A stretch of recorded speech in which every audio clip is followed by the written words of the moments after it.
بسم اللہ الرحمن الرحیم۔ السلام علیکم، آپ دیکھ رہے ہیں الف نیوز اور میں ہوں آپ کے ساتھ ماجد علی۔ شامل کرتے ہیں پاکستان اور دنیا بھر سے breaking news headlines. Gaza معاملے پر نیتن یاہو اور ڈونلڈ ٹرمپ انتظامیہ کے اعلیٰ عہدیداران کے درمیان کشیدگی میں اضافہ۔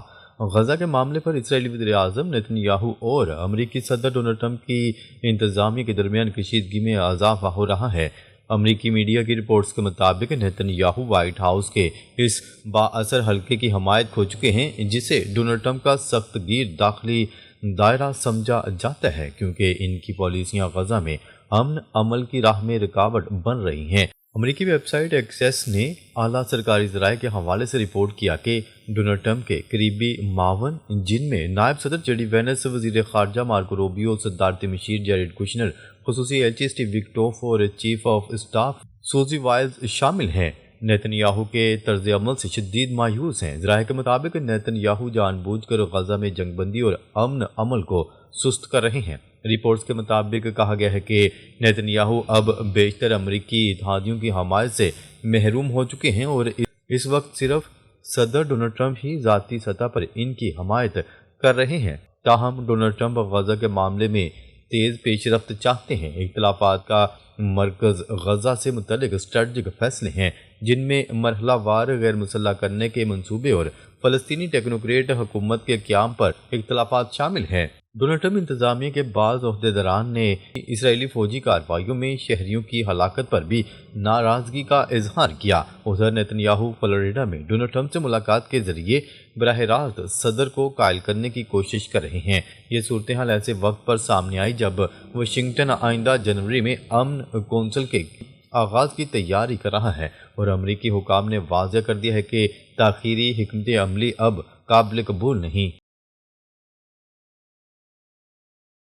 تائیوان کو اسلحہ فروخت کرنے پر چین نے 20 امریکی کمپنیوں اور 10 افراد پر پابندیاں عائد کر دیں۔ چین نے تائیوان کو اسلحہ فروخت کرنے پر امریکہ پر پابندی عائد کر دی۔ غیر ملکی خبرساں ادارے کی رپورٹس کے مطابق پابندیوں کی زد میں آنے والے افراد کے چین میں موجود تمام اثاثے منجمد کر دیے گئے۔ ان کا چین میں داخلہ بھی بند کر دیا گیا۔ چینی حکام نے مقامی تنظیموں اور کاروباری شخصیت کو پابندی کی زد میں آنے والے افراد کے ساتھ کام نہ کرنے کا بھی حکم جاری کر دیا۔ چینی وزارت خارجہ کے مطابق چین امریکہ تعلقات میں پہلی سرخ لکیر تائیوان ہے جسے عبور نہیں کیا جا سکتا۔ چینی وزارت خارجہ نے خبردار کیا کہ تائیوان کے معاملے پر کسی بھی اشتعال انگیز اقدام کا چین سخت جواب دے گا۔ وزارت خارجہ کی جانب سے مطالبہ کیا گیا کہ امریکہ اسلحہ فراہم کرنے کی خطرناک کوششیں بند کرے۔ چینی اقدام گزشتہ ہفتے تائیوان کو 11 اور 10 کروڑ ڈالر کے ہتھیار فروخت کرنے کے امریکی اعلان کے بعد سامنے آیا۔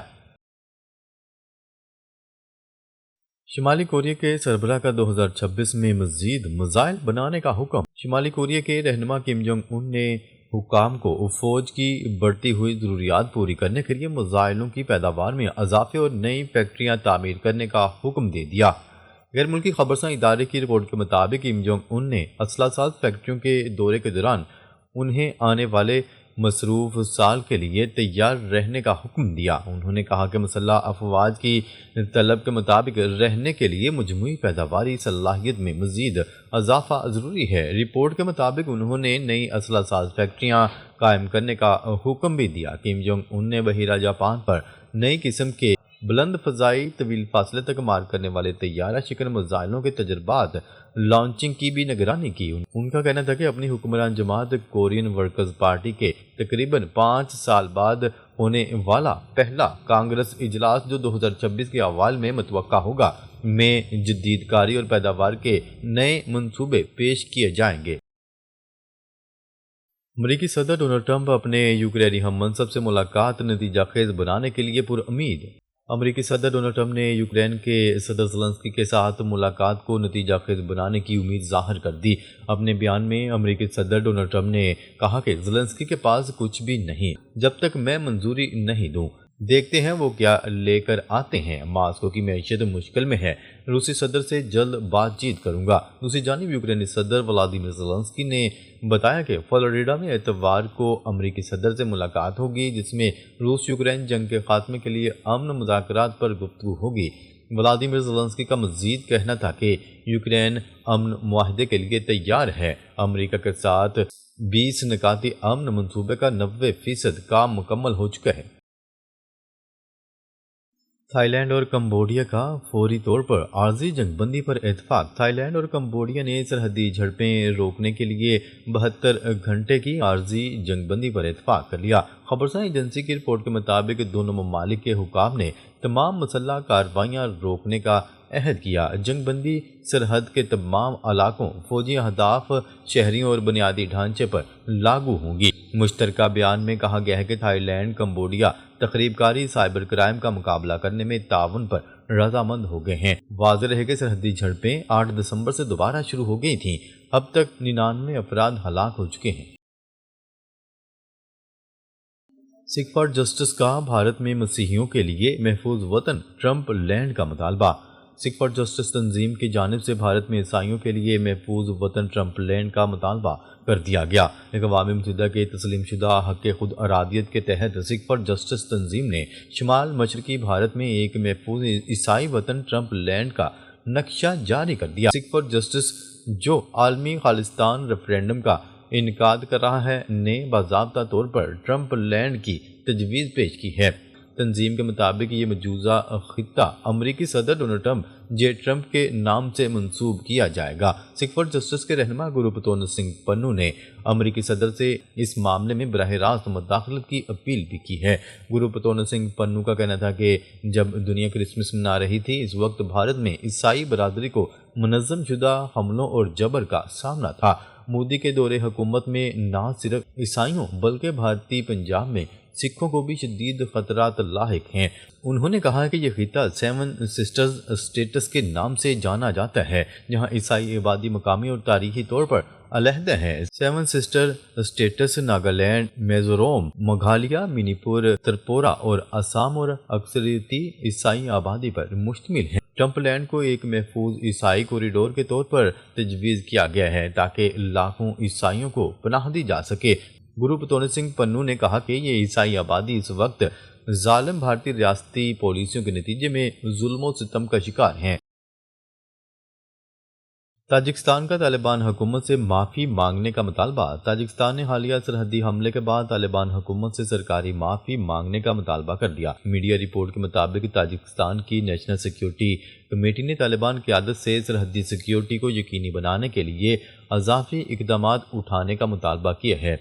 افغان سرزمین سے ہمسایہ ممالک میں دہشت گردی جاری ہے۔ تاجکستان کی قومی سلامتی کمیٹی کے مطابق افغانستان سے دراندازی کرنے والے 3 دہشت گردوں کو ہلاک کر دیا گیا۔ تاجک میڈیا کے مطابق فائرنگ کے تبادلے میں 2 سیکیورٹی اہلکار جان سے گئے۔ دہشت گردوں کا مقصد تاجکستان فوج کی چیک پوسٹوں کو نشانہ بنانا تھا۔ دہشت گردوں سے ملنے والا اسلحہ اور گولہ بارود قبضے میں لے لیا گیا۔ تاجک حکام کے مطابق افغانستان سے 1 ماہ سے ہونے والا یہ تیسرا حملہ تھا جس پر طالبان حکومت تاجک عوام سے معافی مانگے اور آئندہ افغانستان سے ہونے والی کسی بھی دراندازی کا منہ توڑ جواب دیا جائے گا۔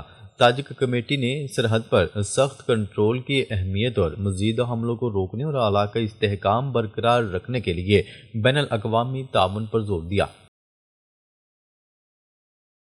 جس ملک کو کسی نے تسلیم نہیں کیا، اسرائیل نے کر لیا۔ اسرائیل نے صومالی لینڈ کو سرکاری طور پر تسلیم کر لیا، جس کے ساتھ ہی اسرائیل صومالی لینڈ کو تسلیم کرنے والا پہلا ملک بن گیا۔ اسرائیلی وزیر اعظم نیتن یاہو نے آج اعلان کیا کہ اسرائیل نے صومالی لینڈ کو ایک آزاد اور خود مختار ریاست کے طور پر سرکاری طور پر تسلیم کر لیا ہے۔ اس موقع پر وزیر اعظم نیتن یاہو، وزیر خارجہ اور صومالی لینڈ کے صدر نے مشترکہ اور باہمی اعلامیے پر دستخط کیے۔ یہ اقدام دونوں ممالک کے تعلقات کو باضابطہ اور باہمی سطح پر مستحکم کرنے کی کوشش کے طور پر دیکھا جا رہا ہے۔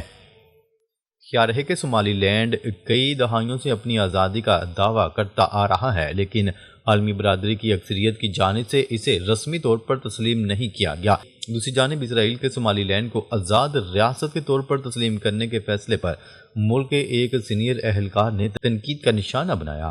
اسرائیلی چینل 12 کی رپورٹ کے مطابق اس اہلکار نے نام ظاہر نہ کرنے کی شرط پر بتایا کہ یہ اقدام اسرائیل کے فلسطینی ریاست کے خلاف طویل عرصے سے قائم موقف کو کمزور کر سکتا ہے۔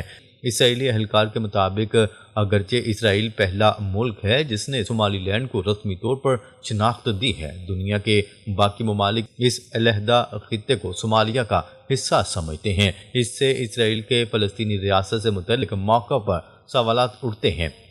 جو وزیر اعظم نیتن یاہو اور دیگر اسرائیلی اہلکاروں کی جانب سے مسلسل مخالفت کی جاتی رہی ہے۔ خیال ہے کہ صومالی لینڈ نے 1991 میں آزادی کا اعلان کیا تھا، لیکن کسی بھی ملک نے اب تک اسے سرکاری طور پر تسلیم نہیں کیا۔ تاہم برطانیہ، ایتھوپیا اور متحدہ عرب امارات سمیت چند ممالک نے وہاں رابطہ دفاتر قائم کر رکھے ہیں۔ ماہرین کے مطابق یہ اقدام اگست میں سامنے آنے والی رپورٹس کے بعد سامنے آیا، جس میں کہا گیا تھا کہ صومالی لینڈ اسرائیل کے ساتھ فلسطینیوں کی غزہ پٹی سے ممکنہ دوبارہ آباد کاری پر بات چیت میں شامل تھا۔